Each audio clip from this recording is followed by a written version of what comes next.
One position on the football field gets paid more than almost every other position combined. Another position barely touches the ball all game and still might be the most important player on the team. Football has 11 players, 11 different jobs, and almost nobody outside hardcore fans actually knows what each one does. By the end of this, you'll understand every position on a football field. What they do, why they matter, and which one suits a personality like yours. Let's start in goal. The goalkeeper. The only player allowed to use their hands, but only inside a marked box around their own goal.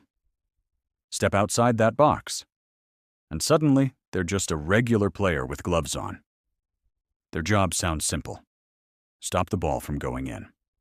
But here's what people miss. A goalkeeper can have a perfect game, make 10 saves, and still lose. One mistake, one moment of bad luck, and it's the only thing anyone remembers. That's why goalkeepers are wired differently. Short memory, thick skin. You need someone who can concede a goal and reset instantly. Next, defenders, the wall in front of the goalkeeper. There are usually 4 of them, 2 center backs in the middle, 2 fullbacks on the sides. Center backs are the bouncers of football. Tall, strong, aggressive. Their entire job is stopping attackers from scoring. Think of them as security guards standing between a stranger and the front door. Fullbacks are different. They defend, but they also sprint up and down the sideline all game, supporting attacks. It's like being asked to guard a house and also run errands across town, repeatedly, for 90 minutes straight. Here's a stat that surprises people. Fullbacks often cover more total distance in a match than anyone else on the field. More than strikers, more than midfielders. The position that looks the least glamorous is often the most exhausting. Now, midfielders.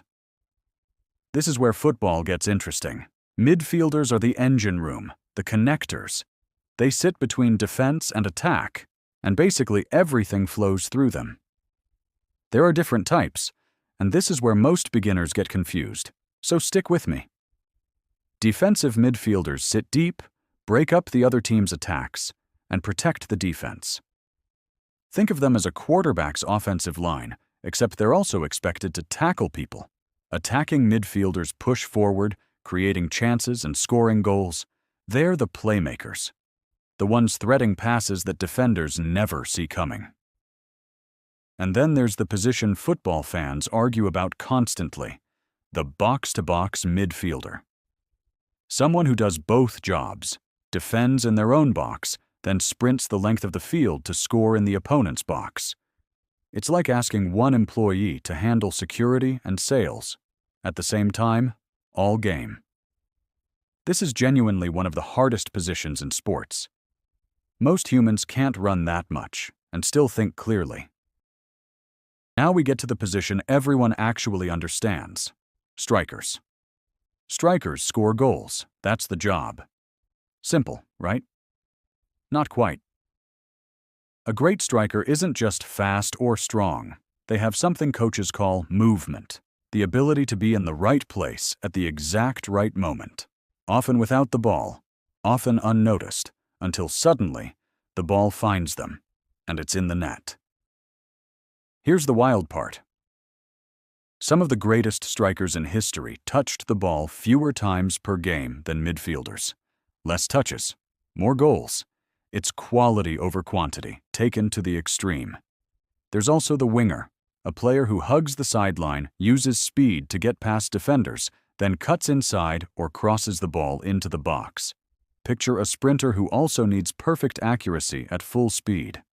That combination is rare, which is why elite wingers get paid like rock stars. So which position actually gets paid the most? You'd guess strikers. And often you'd be right. Goals get headlines, headlines get sponsorships, but some of the highest transfer fees in football history have gone to midfielders and even defenders.